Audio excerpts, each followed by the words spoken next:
Today on General Hospital, Molly hosts a gathering without Christina, Cody tries to get himself committed, and Jordan and Alexis are concerned about Molly's news. In the PCPD interrogation room, Cody acts manic and thinks Dante and Mac need to be doing something to help Sasha. Dante tells him he needs to stop aggravating Gladys. Cody begins trashing the place, and Dante warns him not to push him. Mac states he's close to spending the night in holding and to clean up the place. Mac and Dante step out. Mac warns Dante to get his friend under control, or they'll have to book him. Dante says he has it under control.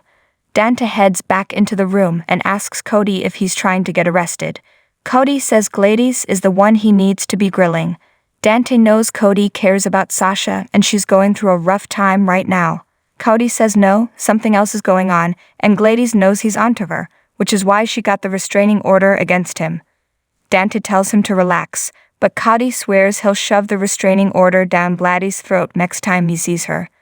Dante isn't buying this and says Cody would never be violent towards a woman, not even Gladys.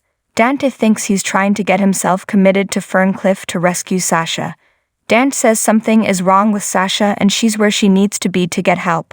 Dante reminds Cody that she stabbed him.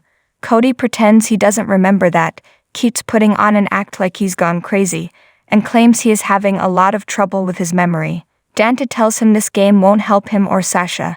He also warns his friend the restraining order is real, so he needs to stay away from Sasha and Ferncliff. Cody, in his best Beetlejuice voice, tells Dante to either arrest him or let him go. Dante tells him he's free to go but be careful. Brooklyn brings Tracy to the Metro Court pool, where a luau party is being held. Tracy immediately complains when she's given a lei and calls it a wilted flower necklace. Liz arrives at Finn's place and Violet answers the door. She thinks her dad should be picking Aunt Elizabeth up, but likes her girl power initiative. Gregory arrives to babysit Violet, and Liz and Finn give Violet hugs and kisses before leaving. Once alone, Gregory asks Violet what she wants to do. She decides they should make bead bracelets, which Gregory has trouble doing due to his tremors. When Violet heads to her room for more supplies, Gregory stands, but loses his balance and falls over. Violet finds him on the ground, and he says he just tripped over a bead. She feels bad and asks if they should call Daddy. Gregory says they don't need to bother her dad, and suggests they get back to bracelets. She knows his fingers were acting funny before, so maybe it wasn't a good idea. She asks if he needs ice, but he says she's the perfect medicine. Back at the Metro Court pool, Brooklyn orders 2 Mai Tais and gets a double for Tracy. Tracy asks Brooklyn why she's brought her here. Brooklyn explains she's driving everyone crazy at home, so she is giving the family and staff a break. Tracy could care less about other people's opinions of her, but she does care about their project at Deception. Tracy says the only reason she came to this tropical travesty is to talk about Deception. Brooklyn decides to get her another drink, and Tracy admits they are delicious. She goes to the bar and orders another double for Tracy and a virgin for herself.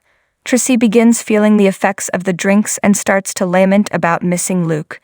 She says that's why Deception gives her something to focus on. Later, Brooklyn says it's time to go. Tracy says she's just starting to have fun and shouts, "Where are the ukuleles?" Liz and Finn arrive and grab some food and a table. Finn is glad to see her happy and tells her that makes him happy. Finn says that these past few weeks with her have been wonderful. She agrees, so he asks what's changed this time around. Liz says she's changed. She feels cleansed of a lot of things, a lot of burdens. She says Finn was there for all of it, and she was afraid of making a mistake that would push him away, so she closed off to protect them and their kids. He tells her that she never has to close herself off to him, and she says she knows that now. Mac joins Felicia at the pool and updates her on the Gladys and Cody drama. Felicia tells Mac that she's been thinking, and as much as she loves being a grandma, she feels like there is more she should be doing. She wants to contribute to society in a meaningful way and asks if she could help out at the police station. He suggests she could volunteer at the hospital, but she says she has no medical background. He says it's a large ecosystem, and GH is the best place to contribute to the community. Tracy and Brooklyn stop by to say hello to Mac and Felicia on their way out. Tracy tells Felicia to get that fire twirler performer over to cheer up Chilly Willy here, nodding to Mac. Brooklyn drags her granny off, and Tracy again reminds her she still owes her.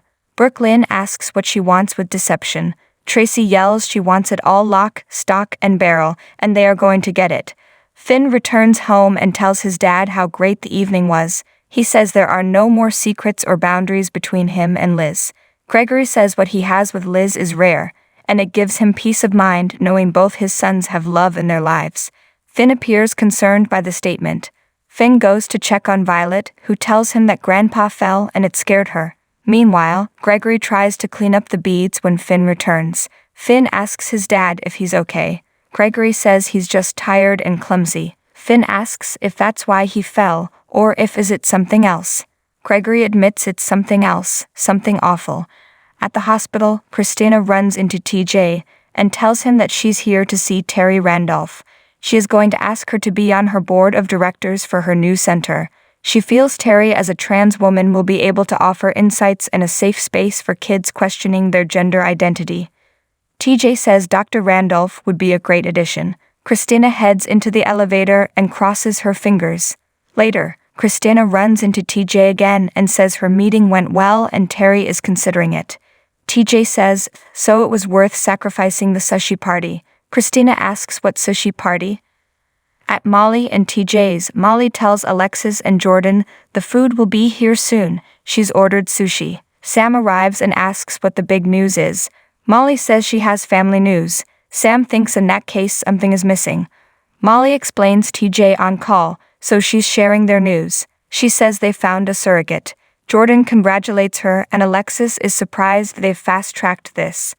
Molly tells them about the candidates and that they picked Andrea Gates. She says Andrea's passed all the background checks and she's willing to start right away. Jordan notes this is happening fast. Are she and TJ sure? She says they are. The food delivery arrives, and as Molly gets the door, Sam, Alexis, and Jordan all give one another looks with wide eyes. Everyone sits down to dinner, and Molly tells them that she has all the legalities taken care of, and she and TJ are financially, emotionally, and psychologically ready for this. Later, Sam and Alexis clean up, and Jordan tells Molly she didn't mean to question her earlier, but if she's ready then it's time to bring on baby Lansing Davis Ashford. The party wraps up, and everyone heads out but Sam. Sam and Molly sit down for some tea, and Molly asks Sam to be the baby's godmother. Sam is honored and says yes. Molly says TJ is asking Curtis to be the godfather. There is a knock at the door, and it's Christina. Christina heard Molly had a party, and she wasn't invited. Sam leaves them when Christina asks for a moment alone with Molly. She asks her sister, "How could you?" Jordan and Alexis head to the Bistro Cafe to discuss their thoughts on Molly and TJ. They both agree this is happening quickly, but Alexis points out that Molly and TJ are the most mature people she knows, and they've stood the test of time as a couple. Jordan asks why Christina wasn't there. Alexis says that's a good question. Alexis says Christina is starting a new foundation, and it takes up a lot of her time.